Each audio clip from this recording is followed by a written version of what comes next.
क्या यूक्रेन दुनिया के नक्शे से मिटने वाला है? रूस का जो हालिया नक्शा बेनकाब हुआ है वो तुर्की के लिए क्यों दर्द-ए-सर बन गया है? इसी के ऊपर आज के इस व्लॉग पे हमने बात करनी है। अस्सलाम वालेकुम। आज तारीख है 3 सितंबर 2025 और मैं हूं रजा अब्बास। आपसे दरख्वास्त के वीडियो को लाइक और चैनल को सब्सक्राइब जरूर कीजिएगा।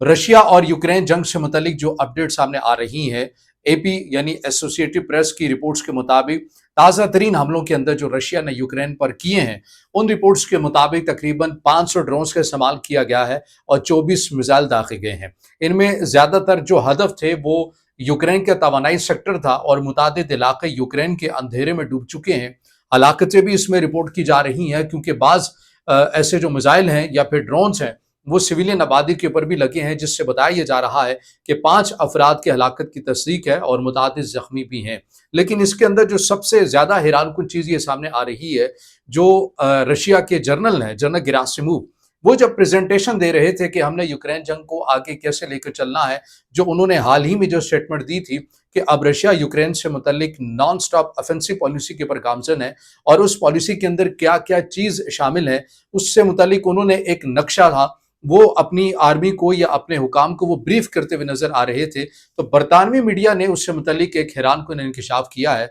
बरतानवी मीडिया का ये कहना है कि जब जनरल गेरासिमोव प्रेजेंटेशन दे रहे थे, जो बैकएंड पे उनके बैकग्राउंड पर जो नक्शा लगा हुआ था वो यूक्रेन का था और यूक्रेन से मुतल्लिक जो नक्शा था उसमें जो मेन जो इलाके थे जिससे यूक्रेन का उनकी मईशत चलती है, अगर वो इलाके नहीं होंगे तो यूक्रेन आपको बिल्कुल घुटनों के ऊपर आता हुआ मजबूर हो जाएगा। वो इलाके उस नक्शे के अंदर रशिया ने अपने इलाके के अंदर उसको शुमार किया हुआ था। तो दर हकीकत बरतानवी मीडिया ये कह रहा है कि वो जो नक्शा दिखाया गया है वो दर हकीकत रूस अपने इरादों को जाहिर कर रहा है। वो कौन से इलाके थे उसी के ऊपर हमने बात करनी है और टर्की के लिए ये कैसे थ्रेट बनता हुआ जा रहा है, हमने इस नुक्ते को भी हाईलाइट करना है और आपके सामने रखना है। तो अब जो रशिया की जानिब से जो जिस पॉलिसी के ऊपर गामजन है, Russia non stop offensive policy के ऊपर गामजन है कि अब रुकने वाला नहीं है, ड्रोन्स की बारिश करनी है, मिसाइलों की बारिश करनी है और ज्यादा से ज्यादा यूक्रेन को नुकसान पहुंचाना है और मुतादिद इलाकों के ऊपर कब्जे भी करने हैं। कब्जों से मुझे याद आया कि राइटर्स ने रशिया से मुतलिक एक दावा जो है उसको रिपोर्ट किया है। उसके मुताबिक बताया यह गया है कि राइटर्स के मुताबिक रूसी फौज ये दावा कर रही है कि उसने लुहानसिक का 99% का इलाका और डोनेसिक का 79% का इलाका है और ज़ैपोरिज़िया का 74% इलाका है और खरसून का 76% जो इलाका है 76% उसके ऊपर कंट्रोल कर लिया है। ये राइटर्स इसको रिपोर्ट कर रहा है, मगर ये रूसी दावे से मुतलिक रिपोर्ट कर रहा है। अब चूंकि इलाकों के ऊपर कब्जे की बातें आ रही है तो मजीद भी 7 से 6 देहात है उनके ऊपर तस्दीक भी की जा चुकी है कि रशिया ने यहाँ पर अपना कंट्रोल भी संभाल लिया है। अब रशिया किसके ऊपर नजरें जमाए हुए है? रशिया ओडेसा के ऊपर नजरें जमाए हुए है। ओडेसा क्या है यूक्रेन के लिए? ओडेसा ये समझ लीजिए कि यूक्रेन के लिए कितनी अहमियत का हामिल है, फिर वो टर्की के लिए किस तरह खतरनाक साबित हो रहा है, इस नुक्ते की तरफ भी हम आपको लेकर जाएंगे। लेकिन पहले ये समझ लीजिए कि ओडेसा क्या है। दरहकीकत ओडेसा जो है वो यूक्रेन की एक सबसे अहम तस्वीराती भी कह लें और तिजारती बंदरगाह भी है, जहां से यूक्रेन दुनिया के दीगर ममालिक के साथ अपनी तिजारत करता है। अगर ये बंदरगाह ना हो तो यूक्रेन की हालत वैसी ही हो जाएगी जैसे कि अफगानिस्तान की है, यानी कि लैंड लॉक कंट्री वो आपको बन जाएगा। यहाँ से यूक्रेन बड़ी तादाद में अनाज, जिनमें गंदुम है, जिनमें मकई है और उसके अंदर सूरजमुखी के फूल हैं और दीगर जो ऑयल है, जितने भी जो तिजारत जो यूक्रेन करता है वो इसी रस्ते से ब्लैक सी के जरिए ही ओडेसा जो बंदरगाह है फिर ब्लैक सी और आगे दीगर दुनिया तक, यूरोप तक या किसी और मुल्क में पहुंचाना है तो वो पहुंचाने का जो काम है, तिजारती हब है, वो ओडेसा है। अब रशिया ने यहाँ पर अपनी नजरें जमाई हुई हैं कि मैंने ओडेसा को लेना है। गो के अभी वहां से अल्फाज के अंदर ये दावा तो सामने नहीं आया रशिया का, लेकिन जो हिकमत अमली जो पैटर्न आपको नजर आ रहा है उसमें रूस बड़ी हद तक ये दिलचस्पी रखता है कि अब उसने ओडेसा को अपने साथ मिला लेना है। अब मिलाना इटसेल्फ एक बहुत मुश्किल काम होगा, लेकिन मिलाएगा कैसे उससे मतलब जो भी चीज होगी हम आपके सामने रखेंगे। लेकिन ये समझ लीजिए कि जहां पर ओडेसा वाक़ है वो रशिया के लिए कितना आप ये कह लें कि साजगार साबित हो सकता है। अगर आप यूक्रेन की बात करें, ओडेसा की बात करें तो इसके साथ ही रोमानिया है, इसके साथ ही आपको मोल्दोवो मुल्क भी नजर आता है और उसके साथ ही एक और इलाका है ट्रांसनिस्टेरिया। ये वो इलाका है जो मोल्दोवा का किसी जमाने में इलाका हुआ करता था, मगर 1990 में ही یہ علیحدہ ہو گیا تھا مولدووا سے، اور اس نے اپنی ایک کرنسی، اپنا پاسپورٹ، اپنی پولیس، اپنی آرمی بنائی، اور یہ اس وجہ سے الگ ہوا مولدووا سے کیونکہ یہ چاہتے تھے کہ ہم رشیا کے ساتھ مل جائیں۔ چونکہ اب وہ علاقہ کافی دور ہے جغرافیائی لحاظ سے، یعنی بیچ میں یوکرین آ جاتا ہے، تو یہ رشیا کے لیے ایک مشکل ہوتا ہے، لیکن البتہ رشیا کی جو آرمی ہے وہ ٹرانسنسٹیریا کے اندر ابھی بھی موجود ہے۔ تو یہ روس نواز علاقہ ہے جو مولدووا، جو کہ نیٹو رکن ہے، اس کے بالکل ساتھ ہے۔ اب اگر اوڈیسا کے اوپر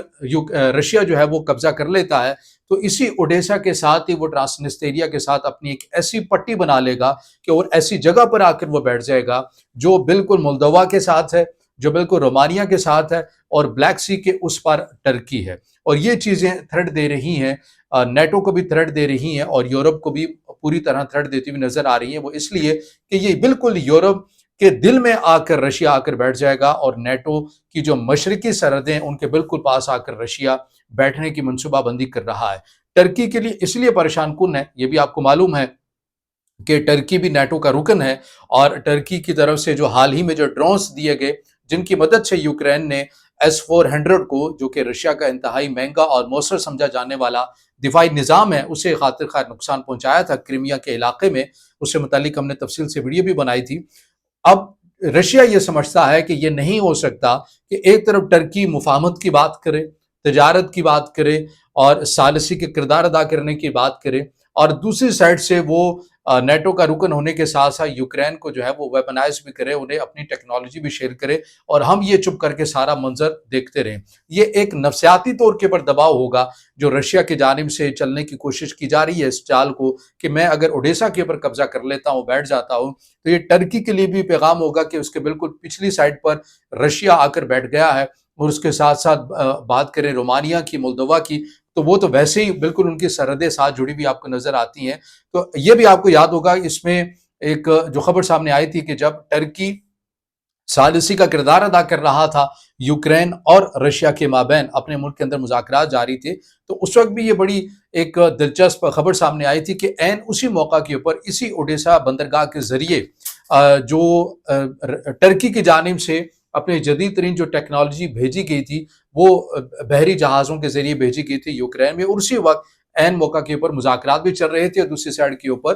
ٹرکی اپنی ٹیکنالوجی جو ہے وہ یوکرین کو بھی دے رہا تھا۔ اس سے متعلق بھی یہ رپورٹ آئی تھی کہ رشیا کے جانب سے اس بحری جہاز کو بھی نشانہ بنایا گیا، اور اسے بھی اچھا خاصا ایک نقصان بھی ہوا تھا۔ تو یہ ٹرکی کی ایک دوہرا کردار بھی آپ کو اس میں نظر آتا ہے، لیکن رشیا چاہتا ہے کہ اب ایک نفسیاتی دباؤ چلا جائے ان ممالک کے لیے جو ہماری بات نہیں سمجھ رہے، ایک نفسیاتی دباؤ کے لیے اب ان کی سرحدوں کے بالکل پاس آ کر بیٹھ جایا جائے۔ لیکن پھر وہی کہوں گا، اوڈیسا کے اوپر قبضہ کرنا یہ بہت ایک مشکل ہوگا، کیونکہ رشیا کی سرحد سے اس طرح کے دور بھی ہے، اور یوکرین اپنی دل و جان کی بازی بھی اس کے اوپر لگا سکتا ہے، کیونکہ اگر اوڈیسا چلا گیا، اوڈیسا کے اوپر رشیا کا قبضہ ہو جاتا ہے، تو ظاہر ہے یہ پھر مغربی دنیا کے لیے بھی بڑا ایک الارمنگ سچویشن آپ کو بنتی بھی نظر آئے گی۔ اور یہی وہ وجہ ہے کہ یوکرین کے صدر زیلنسکی کی جانب سے کہا گیا ہے کہ مغرب